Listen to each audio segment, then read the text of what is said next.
Welcome to the Predictable Revenue Podcast, where frontline sales leaders teach you how to build and scale an outbound sales team.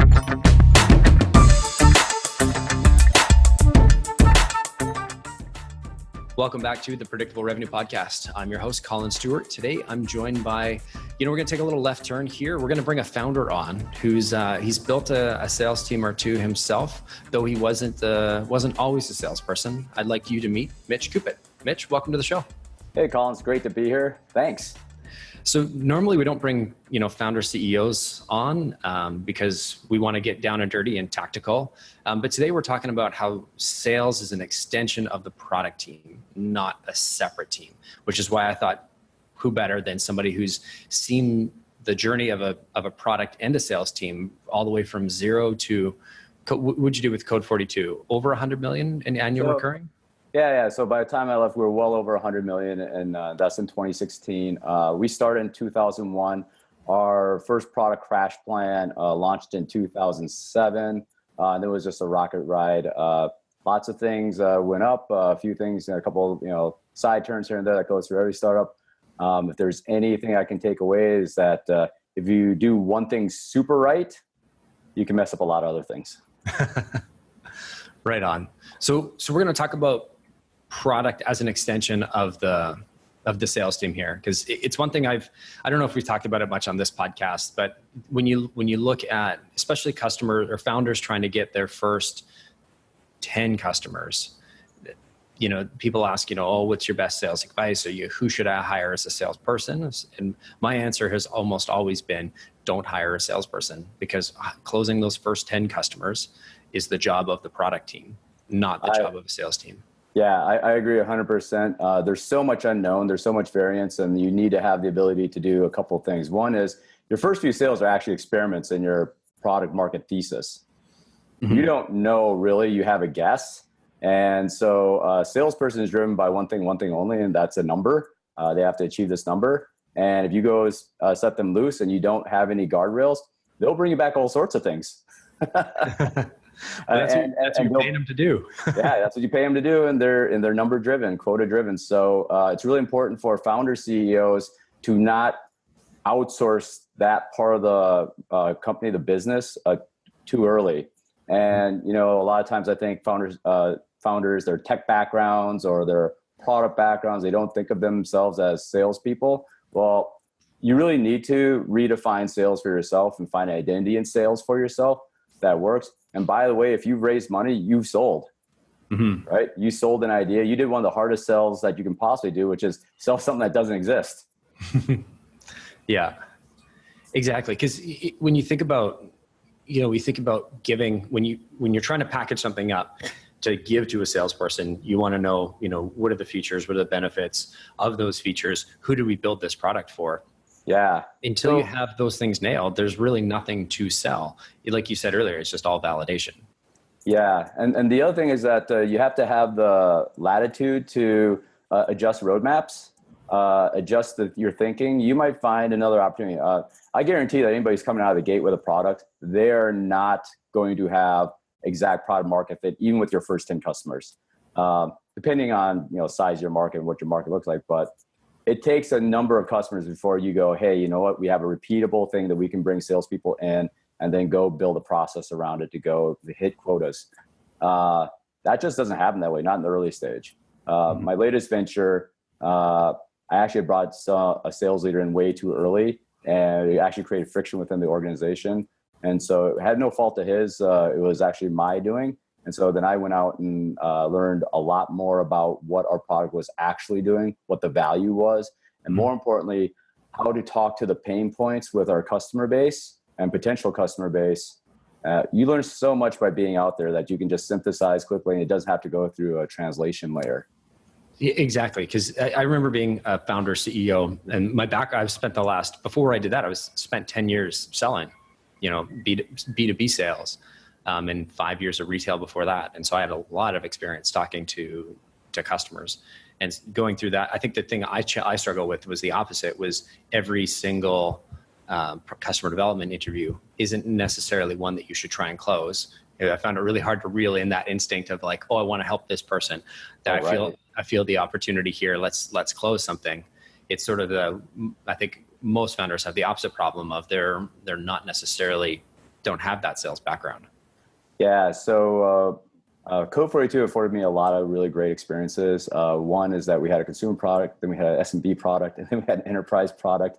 And so pretty much all of the different segments that you can think of, we were going after, and taught me a big lesson, which is, you really have to know who's going to be a good customer for you. Your cost of getting that customer is so, it's not just about getting the revenue today. It's really about what's the cost of supporting that person. I'll give you a story. One of the very first customers that we brought on board, they were super excited to have our product. And we ended up doing all sorts of crazy things to make that customer happy because it was early. And nobody else ever benefited from the efforts we put into the product to build it for them. And then you fast forward 5 years. I mean, if you build a successful company, you're going to be in business not just for the next 3 years, 5, 8, 10, 20 years later, right? So this customer was still around, and by that time we'd grown from say it was like 15 people at the time we brought them on board. We were well into the 400s, and there was maybe 2 people in the organization that even knew that this customer existed. But these guys would call up, demand support, demand all these things, and nobody knew what was going on. And yet we still felt like we had to support the things that were like these one-offs. So chasing deals is not a smart strategy in the beginning. Definitely. I think I wish I heard that 7 years ago, because that was how we built our first product. We built a great product for Ames Tile and Stone, and everybody, I shouldn't say everybody, but most of the people, bought into it, really loved it. And trying to sell that to other customers, they were like, what is all this random stuff? Right. And then all the things that you've done now have created all this technical debt for everything you're trying to build on top of it. Yes. So in your experience of starting the second thing or going at this the second time around, I have to imagine that you've gotten really good at disqualifications. I've gotten better. I can't say I did a supremely amazing job the second time around, but I think I learned a lot, and I got better at saying no and understanding, sort of differentiating between, yes, we should try and close this person on, they'd be a good fit for sort of the pilot, and no, this person is not somebody that we want to bring on board. Yeah, I just had a conversation with a startup today, actually. So I do a lot of early startup work here. And so what I hear a lot is people, when they have their idea and then they start getting excitement around it, this person is having conversations I think 5 Fortune 500 companies. They're super excited about the idea. And then they say this thing where they go, you know what, I can't wait to deploy this to my 4,000 person sales team. Yeah. And, we're going to be super excited to get this out there when you're ready. And that's the big thing is that when you're ready. And I think a lot of folks, they end up selling the idea versus the product. Mm-hmm. Having a product and actually having it fulfill on the promises and the expectations of it, that's where a lot of companies go wrong. And I think, in the early stage, you have to know what you can actually deliver on. And a salesperson won't know that if you try to bring them on too early. Mm-hmm. They will simply go off of, hey, you said you could do this. And hey, I've heard you talk about roadmaps in our casual conversations. And as a founder CEO, I can tell you the things I say are not what the product does today. I'm talking about V2, V3, V4, and I got 3 years queued up in my brain. But most people don't hear that. What they hear is, oh, the product is amazing. I could sell that right now. And they go do that. Mm-hmm. Which is not what we want to do. No. I think that's a really important lesson is being able to compartmentalize, just setting expectations up front. The advice I gave to the person today was, hey, you need to really have a hard conversation right away. First of all, you're 2 people. Why is this Fortune 500 company going to even work with you? Do they even work with companies like you? So set them to the disqualification, say for a startup founder, it's really simple. Hey, do you work with companies my size? Mm-hmm. Give me an example of a company my size that you've worked with and has had success. If they can't do those things, then you're just having a really great conversation, makes it feel good, but it's probably not going to go anywhere. Yeah, there's an unsavory term that I don't want to share on this podcast, but yes. Kicking tires. It's a solo activity. Yes. It's not very productive at all. No. It's if you want to feel good and have vanity, knock yourself out. But if you want to actually make money, run away from those things as fast as you can. So we got a bunch of salespeople listening. Let's assume, maybe their companies are a little bit beyond that. But I know as salespeople, we get this market feedback all the time. In your experience, what's been the best way to receive that feedback as one of the founding members? Yeah. So one of the things I had always wished I was able to do was listen to all this, sales conversation with customers, as opposed to, because I think salespeople, rightfully, they want to close their deals and they'll use whatever technique they have available to them. And one of them might be you have the ear of the head of product, you have the ear of a CTO, you have the ear of the CEO, and you got a big, say multi-million-dollar deal in front of you, and you say, hey, I think we can close this if we do XYZ feature sets. Ever heard that one before or ever said that one? No, absolutely not. Mitch, never. That doesn't exist. That was just my experience. That was an isolated experience. I'd call our CTO and be like, dude, you need to build this feature before the demo, which is Monday morning. And he's like, dude, it's Saturday. I'm like, yeah. Yeah. So my favorite one was I would get those calls because I've held the role of CTO in the past and head of product. And I would get the call saying, hey, just get it so I can walk on the rocks. If you show me where the rocks are, I can walk on water. It doesn't have to be perfect. Yeah. Just put it in there. They try to downplay it, Yeah. It's everything is on rails. And if you go off track even a little bit, you're toast. Yeah. So what we ended up doing is, so the idea is if you can really bring product, market, and sales together in a cohesive fashion, and sales is a great data source. I mean, you talk about, especially if you're doing a B2B business, I mean, you aren't going to learn more. Marketing will tell you all sorts of things that they're getting from clicks and traffic. But the real test of the experiment is, did you get paid? Exactly. It's not a customer if they don't give you money. No. I don't know how many times I've heard, oh, they love it. Did they pay us? No. Then it doesn't matter. It doesn't matter. So what I like to always think when I think about products and sales is that the product is the experiment. It's the hypothesis of what has value in a market. The market side of that equation is who's this for? How big is the opportunity? And then sales conducts the experiment.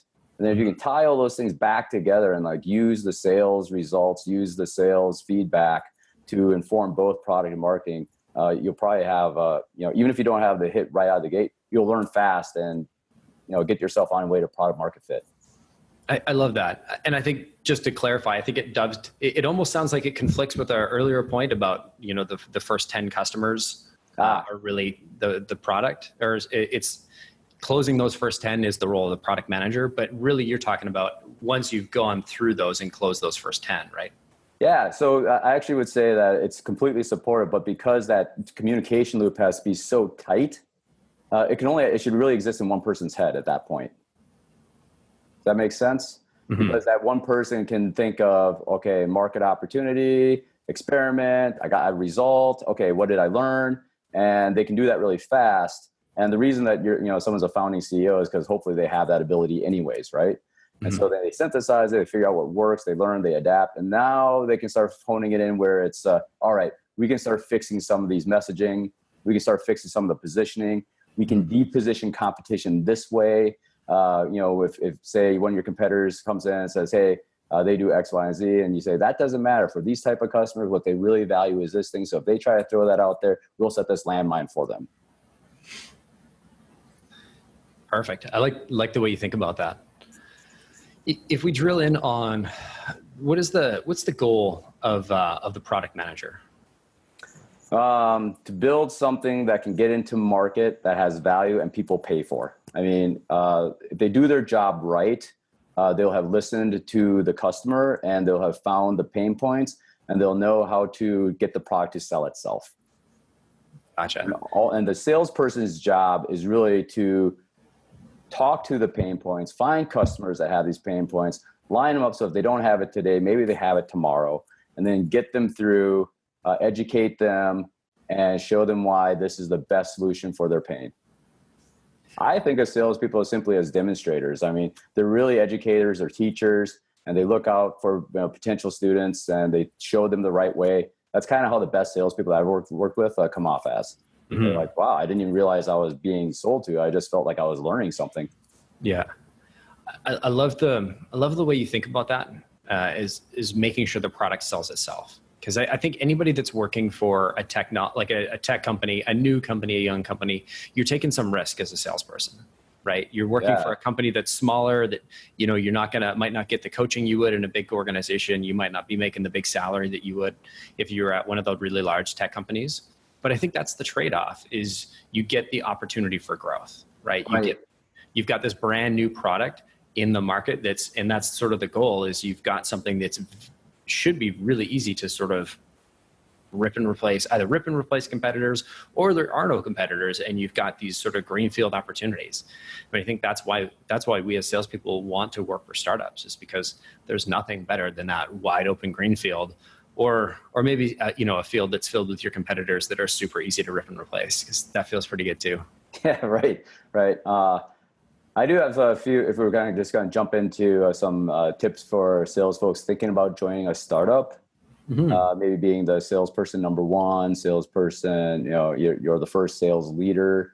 I really do think it's important that the CEO founder, A, they can sell the company to you, and B, they've already sold the product a handful of times and they have stories to talk to. Like if a CEO founder can't say things like, hey, you know what, in this one case, we were selling to XYZ customer, we learned all these things. We've actually disqualified them because we knew that they wouldn't be a good fit for us down the road.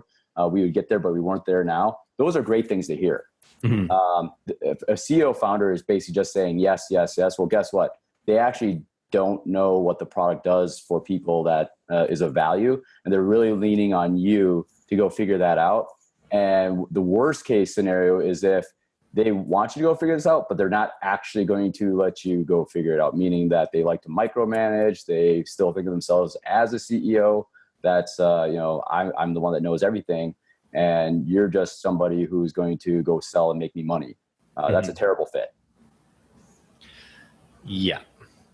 Because basically they're hiring you to, one, you can't really outsource the validation of your product. I mean, you can, but that's probably maybe not the best thing to do with the salesperson. Yeah. And like I said, I mean, if you just find that, you see the opportunity, there's a lot of entrepreneurial salespeople, right? I mean, to be a salesperson, you have to be entrepreneurial. Mm-hmm. You build out your patch, you build a territory, you start from scratch. I mean, that's a super, super common theme. You got this thing, you just have to figure out how to get into a certain market. Just make sure that, you have the hard conversation with the founder CEO that, hey, if this is what you really want me to do, that, the communication lines are open, that you have the latitude to do these things. Because worst thing you do is set yourself up to fail. Mm-hmm. And not have somebody that's listening, you're bringing all this market feedback to, right? Right. You could, I think where this is the most dangerous, when there's big tech hype cycles like there are right now. AI companies, blockchain companies,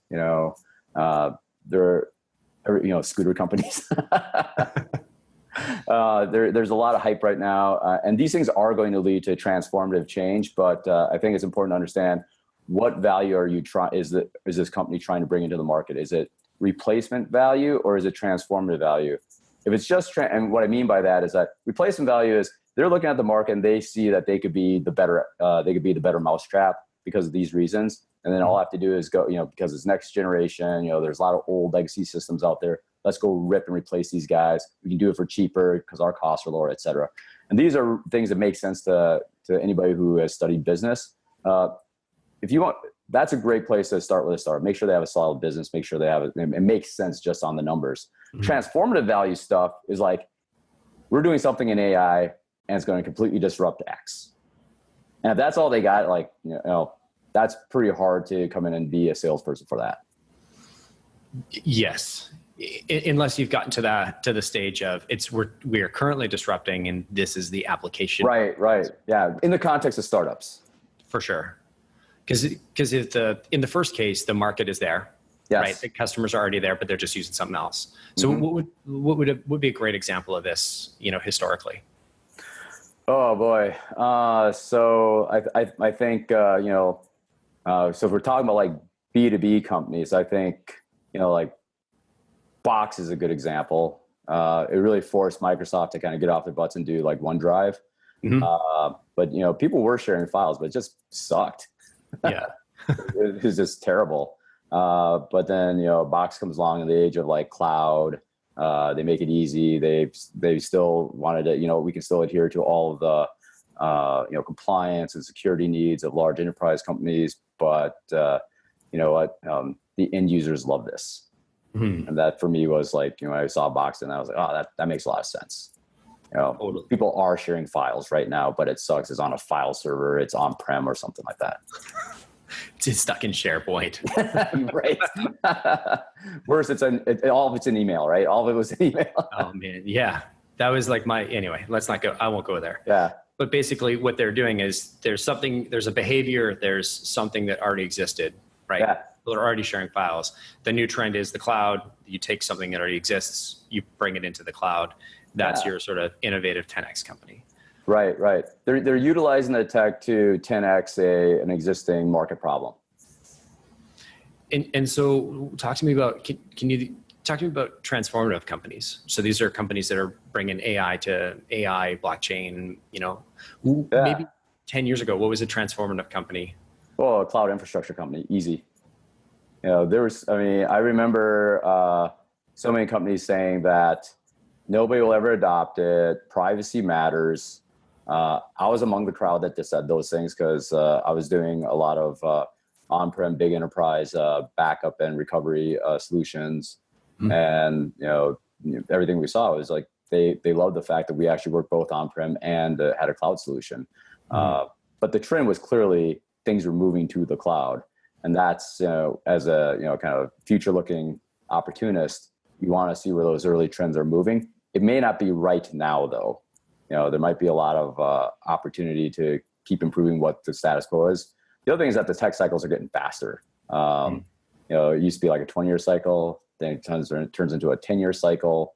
I think we're edging closer to like 5-year cycles now. So, and you say cycle as in founding the company to IPO exit or disrupting or? Oh, all of the above, because they're all functions of each other. Gotcha. Yeah.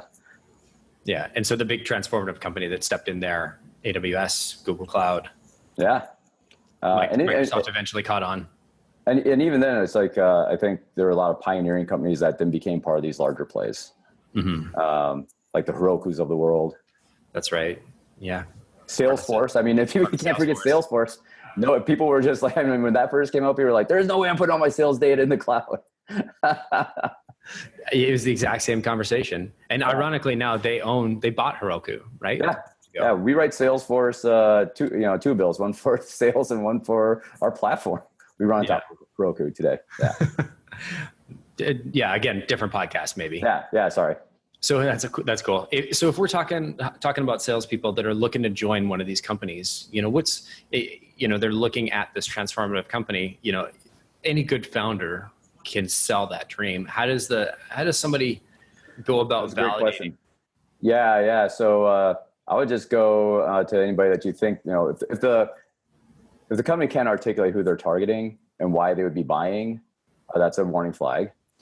Right? And then if the company can't, and then if they do actually articulate it, then just do your homework. Go test it. Yeah. Go talk to people. Go talk to who you think you would sell it to and see what they think. And if it's feeling like a pretty hard story to tell, you're doing a lot of kind of hand waving, that's probably a warning sign. Yeah. I was just going to jump in as if you can't get it down to one sentence, you actually have to tell a story for people to understand the pain point that you're trying to solve, regardless of it, whatever the product is and the market, the company's trying to sell. I think that's, that's more of an indicator of a winner if they have it down to that, just one single statement. I always find it funny that salespeople, so yes, I agree. You need to really be able to distill down that big chunky value proposition into one line, one sentence that a human can understand. And if there's a ton of, 5-syllable words in there, it's going to be challenging. I always find it funny that when we hire, we check references, right? You say you were a top performer at each of the companies you were at. Great. I'm going to call your bosses, make intros for them, or for me to them, and I want to check them out. But I don't think I've ever had a salesperson check my references, right? So hey, we say we've got these great customers and they love the the value prop and blah blah blah blah blah. How many that come in have read your case studies or have asked us to talk to a customer, right? Or have gone and done that research? Right. It's, I haven't been looking for a sales job in a long time, but I think if I was in that position, that's probably the first thing that I would do, if a company was considering bringing me on, because this is going to be your life. You're going to be selling this product. And if it's not an easy product to sell, if these customers are not crazy happy about, if the solution went away tomorrow, would they be, or would they be the hair on fire and crying? I think a really great indication is they're going to be very upset if the product went away tomorrow. Yeah.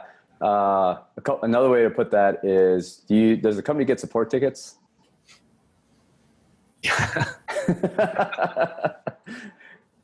If they're not doing support, they're not getting a product in the market. And so the reason I say that is because if you really have something that people care about and they're using as part of their day-to-day process, or it's a critical, if that product fails to work, which all products fail to do, all products, fail at some point. Everything breaks. Yeah. Yeah. Everything breaks. But someone has to care enough to write in. Exactly. That's a really good idea, Mitch, because I remember what it was like in the early days here. Nobody was using the product. It was like, that's a really good indicator. We're not getting any support tickets because, they might be paying their monthly bill, but they just don't care enough to actually invest the time. Whereas when we got onto that path and we were doing it right, people were not just complaining, but they were adamantly emailing me like, man, you've got to build this feature because this. They're advocating like, hey, if you don't build this, like, this is such a huge opportunity. You're like, why aren't you doing this? And they're worked up and they're angry because your product doesn't have this feature that they can tell it's going in that direction, but it's just not quite there yet. Oh, and man, they're pissed off that you're not there. Yeah. Yeah. They care. Yeah. Yeah. That's the start that's a signal that you have something. Angry, satisfied customers. They're happy that you exist, but they're pissed off that you aren't 5 years older and have a more fleshed out solution because it's so central to their workforce or workflow. Oh, I love it. That's great. That's perfect. Angry, satisfied customers. They're angry enough to actually write in, and they care enough about your product because it's adding value. That's how you know. Mm-hmm. I remember somebody once told me because I had to learn product. I was pretty garbage at product management. I still am. But my buddy Kareem explained it to me like, you want to think about a customer that imagine their hair is on fire and your product is a brick, and they're going to pick up that brick and they're going to use that to put their hair out. Because that's the only thing that's available to them. Your product sucks as a brick at putting out the fire on their hair, but it's the only thing that's available. So they slam their heads with bricks. It's such, fire out. If you think about the analogy, that's kind of what's most early that's products start out as, right? Yeah. So I'm going to riff off that with the support thing. Look, I think sometimes, especially as companies get bigger and, they just have to specialize in roles. I mean, even sales is broken out into all these specialized teams that do, like, say, maybe demand gen. You got a top funnel team, you got a middle funnel team. You got the closers, you got the, people are bringing the leads in.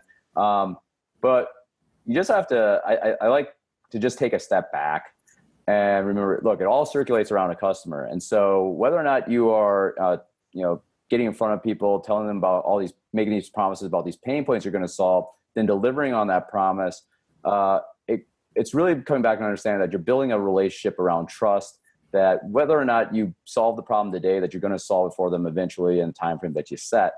And support is just an equal part of this equation in great sales. Another way to put it is that, like, I don't want to sell the best product on the planet. The support behind it sucks. I don't know how many times you get, this person, they can sell anything to the moon, but then they leave a company. You ask, why did you leave? The product was good, but it's not perfect, and support just sucked, and my customers started hating. They loved me, but they hated the company. Mm-hmm. And so another good test for startups is just how, if you're a salesperson, is just really get an understanding like how good, the existing customers, what's the reputation of the company for support? Does the company have a great brand? Because that's going to be the long lasting effect. And for salespeople too, they know that the long game is about building as many great relationships as they can. Mm-hmm. I've always thought of support as part of the product. Yes. Because it's not just about the software. It's not just about the server that it sits on. You could argue the server is totally irrelevant. The software is less so. It's about what you're helping the customer accomplish. And if they don't know how to use it or set it up or configure it or get that value out of that piece of software, then it doesn't really matter if the software is there or not, right? It's about they don't really care about the software or what it looks like or, how it feels when you use it. The people buy because they're solving a problem. They're getting a certain business value. And that's really at the end of the day what they care about. They're going to do this process because it's going to help them achieve X, Y, Z and hit their KPIs and get their bonus and grow their company and, all that sort of stuff. But if they can't get that because your support is non-existent or the product is impossible to set up, then it doesn't matter how great the software is. Right. Yeah. And I think that there's a little bit about the modern day organization where they've split off this thing called success, which is all about the onboarding and the delivery, maybe some upsell farming.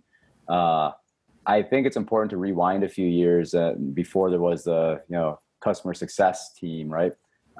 Who did that before? Us salespeople. Salespeople did it because they wanted to close the deal. And so salespeople oftentimes are the best support people. In fact, I remember our paychecks rely on it, man. Yeah. Until you close the deal and then like, you're okay, I got the money. But the best ones, they still cared. And I remember seeing sales team members coming over into the support say, hey, you know what, make sure you treat my customer, like they would spiff the support team members for their customers. And they would say like, hey, and they would like take support team members out to lunch. If this, request comes in from this customer, just treat it extra special. Mm-hmm. Yes, and it was interesting to watch and see how that was working because salespeople, they cared. They knew that they would have an opportunity to sell back into that, and they wanted that customer treated right. 100%. It was a totally different world. But the last job I had where I was selling hard goods was basically I was selling diesel generators or renting diesel generators and selling specialty welding equipment, and I had the company truck and top rep in BC and. I say top rep because I was the only rep in BC. It still counts. Counts, man. Counts. Top of the leaderboard every month. Yeah, every day. Amazing. But whenever I had a big customer order come in, I knew it's so much more work for the guys in the back. And so you always got to make sure you're bringing them coffee and donuts, and taking them out for lunch, because you got to show them that you care. Like, hey, this one's special, right? And it means a lot to me, so I want to make sure it means a lot to you. And I just want to say, thanks for, doing all this extra work, because it's sort of your job as salesperson or sales team to make sure that the second half of the company is busy and slammed and broken because you've closed so many customers. Yeah, I think that's a great point. I can't support that enough, which is the folks that I saw that really went the furthest inside our organization were the ones that really understood that it took a team to close a customer, keep a customer, and no matter where you were in the organization, they were constantly trying to build great relationships within the organization because they knew that would help them succeed. Mm-hmm. And I think those people go on to be just great. If you're ever thinking about starting your own business, the sales skill is probably the number one skill. Just point blank. It doesn't matter if you have great ideas if you can't sell them. It doesn't matter. Right. Mm-hmm. You can sell ideas without building them. That happens. I think you got a great story there. Yeah. Basically we didn't have any engineers when we closed our first customer and hand shook on a deal. And that's so awesome. Engineer I'd been having beers with, I called him up. I was like, hey, Adam, remember that company you were talking about starting? He's like, yeah. I'm like, it has its first paying customer. If you can bring a demo, you can build the demo and get up and running for and then I think we gave him 2 weeks or something. He's like, oh, I think we can do that. That's how we got started. Yeah. And I love that story too, because it really talks to, I think one of the advantages that founders who have sales in their background, they drive harder because they're not limited by the how, they're driven by the value. Like, we get this and we do it in this time frame, there's a big reward at the end of it. So let's get going. Exactly. And I love that mindset. It's the empathy for the customer, right? You understand that, without your solution, your potential customers are suffering because of X, Y, Z, right? And like you said, if you've built a product that sells itself, it's because there's a tremendous amount of pain out there. So you're doing the world a disservice if you're slacking off and sitting on your thumbs and, not getting out there and hustling, because there are all these people in pain. You're effectively a superhero. Yeah. Yeah. Really. I mean, exactly. It's like, imagine all these people with broken legs and then you show up with crutches. That's exactly it. Exactly it. Mitch, I really want to thank you for your time. I've got one last question / our surprise segment. I told you I'd give you there'd be an opportunity, because you've got something new since Code 42 and your $100 million ARR success. I don't know why you're not just on a beach. I love doing this. That's fair, man. I'd probably be doing the same. I told you I'd give you a chance to sort of share what you're doing. And so we've got our surprise segment. It's called Ring Ring, Cold Call Me. So okay. I'm going to say ring ring and then answer the phone. And then you've got to cold call me and I'm going to throw objections at you. Oh, awesome. Great. Cool. I might hang up on you if you're, not handling those. So let's, you ready for it? All right, let's do it. Cool. Ring ring. Hey, this is Collin. Hey, Collin, this is Mitch. Hey, remember when we met at that event last week and you said you were interested in hearing more about Rambl? Nope. Click. I was trying to do the power play. Let's go cold. You haven't met me yet. Oh, full cold. Okay. No warm. All right. I'm not letting you off easy. This is the fun part for me. Okay. All right. Ring, ring. Hello. Hey, Collin, wondering if I could get just 5 minutes of your time. Knowing you're in sales, I think I got something that could help your team hit their number this quarter. 5 minutes is a lot of time, Mitch. I'm a busy guy. Okay. You got 30 seconds. 30 seconds. Fantastic. How are you guys doing on your lead conversion right now? We're doing pretty good. We get 4 guys. They're all hitting their targets. All right. Phone call is an important part of your process? Absolutely. All right. What if I could tell you that there's something out there that could help you make better phone calls and get higher quality conversions? Is that interesting? Definitely interesting. How are you going to make me how are you going to make my team do better phone calls, make better phone calls? All right. Well, first question I have is, how do you currently measure your phone calls? We measure the output of the whole process. And is that an efficient process for you? Do you actually know how the sales calls are going, or are you relying on your team to just tell you? Yeah, we do weekly reviews of calls. And we do some recording. Okay.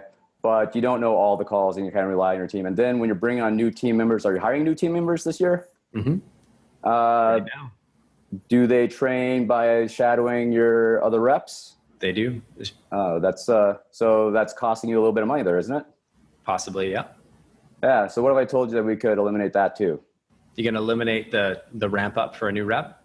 We're going to eliminate the need to shadow. How do you do that? First of all your calls will be recorded by a phone system that we have as a product called Rambl.